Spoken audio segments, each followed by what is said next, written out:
사랑하는 CTS 시청자 여러분, 안녕하십니까? 예정교회를 섬기고 있는 설동훈 목사입니다. 오늘은 시편 118편 26절에서 29절 말씀을 근거로 해서 행복한 인생길이라는 주제로 말씀을 드리고자 합니다. 현대인들에게 한 가지 소원을 빌어보라고 하면 하나같이 건강하고 행복했으면 좋겠다라고 말합니다. 그러면서도 어떤 것이 구체적으로 행복한지 꼭 집어서 정의하지는 못합니다. 어떤 사람은 운명적으로 재력 있는 부모를 만나 금수저로 태어나는 것이 행복하다고 생각하고, 어떤 사람은 흙수저로 태어나 가난한 시절을 보낸 것을 불행하다고 생각하기도 합니다. 그런 생각을 하게 된 배경에는 돈이면 다 해결된다는 자본 우선주의 때문입니다. 분명한 것은 재벌의 자식이 행복하다는 보장이 없습니다. 재벌의 자식들에게 물어보면 더 큰 고민을 안고 살아가고 있습니다. 행복에 대한 사전적 뜻은 생활에서 기쁨과 만족감을 느껴 흐뭇한 상태를 말합니다. 이는 비교적 주관적이고 상대적이기도 합니다. 행복에는 내적 조건과 외적 조건이 함께 충족되어야 하기 때문입니다. 그러므로 행복을 생각할 때 무엇이 나를 불행하게 하는가를 들여다볼 필요가 있습니다. 누군가가 삶이 무엇인가라고 물으면 삶을 들여다보기 전에 죽음을 들여다봐야 하는 것과 같은 이치입니다.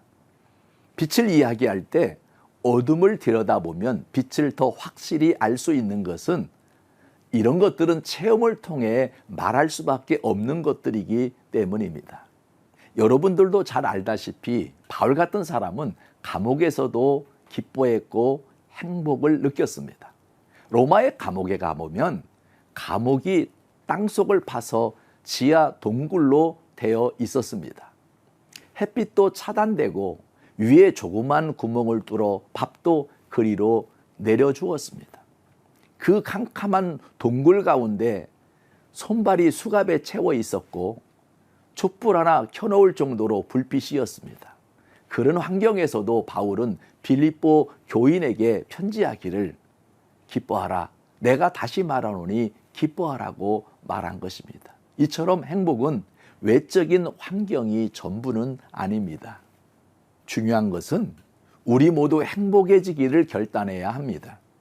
지금 우리나라는 거의 절반이 만성적 울분을 느끼고 있는 상태라고 합니다. 15%가 심한 울분 상태에 있고 33%가 지속적 울분 상태에 있다고 전문가들은 말합니다.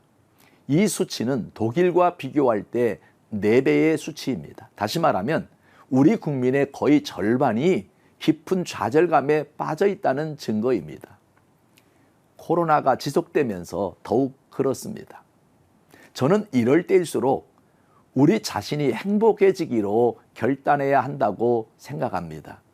내가 어찌할 수 없을 때는 마음을 바꾸는 것이 가장 지혜로운 처방입니다.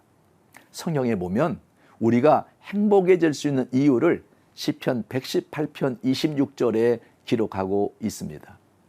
여호와의 이름으로 오는 자가 복이 있으며 우리가 여호와의 집에서 너희를 축복하였도다. 여호와의 이름으로 오는 자가 복이 있다는 것입니다. 또 여호와의 집에서 너희를 축복하였다는 말씀입니다. 지금 우리가 세상을 바라보면 울분만 쌓입니다.